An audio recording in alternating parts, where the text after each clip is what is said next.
All right, this is going to be a sequence to go through some basic shoulder stability. I like it because it doesn't require any equipment or anything, and you can just do it lying on the floor. So I'm going to be on my stomach. I'm going to start with my hand closer to my side. The higher up I go away from my side, more of a challenge on the shoulder and more of a challenge to also hold good position.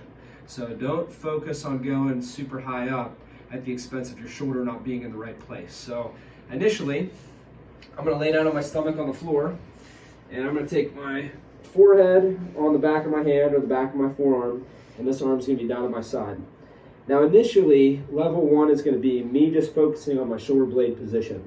So I want to see with my palm on the floor if I can get the concept of pulling my shoulder blade a little bit back and down, okay? Still keeping my hand on the floor, holding for 3 to 5 seconds, and then coming back down.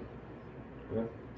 So this is phase one of just trying to get the idea of my shoulder blade comes back and a little bit down, so I'm reaching it down a little bit away from my ear. Not hard, I'm not really forcing it. The down almost more means like I'm just trying to make sure when I pull back it's not coming up.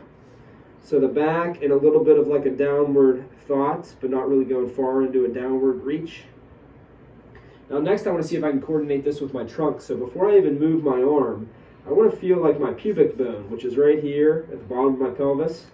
I want to see if I can lightly pull that into the ground. And I want to feel like I'm actually pulling my belly button away from the floor.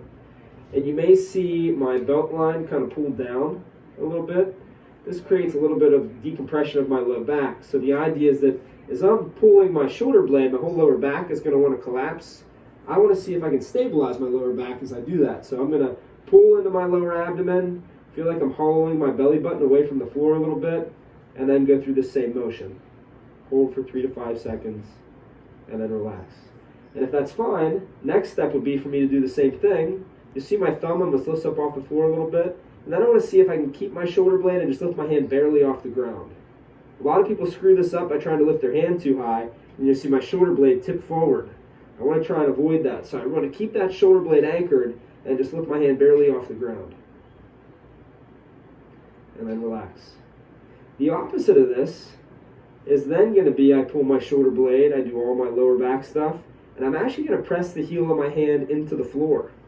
So now I'm engaging more the front of my shoulder with a good stable shoulder blade. And then relaxing. So the 3 pieces to this are going to be first, get the right position in my low back and my shoulder without lifting my arm up off the ground. Figure that out. And then I apply it to my hand being barely off the ground. And then I apply it to my hand actually pushing into the ground, engaging the front of my shoulder.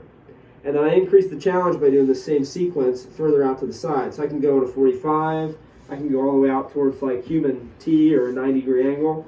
And the same concept here, I think about my pubic bone, I think about my belly button pulling away from the ground. I start off by setting my shoulder blade, okay?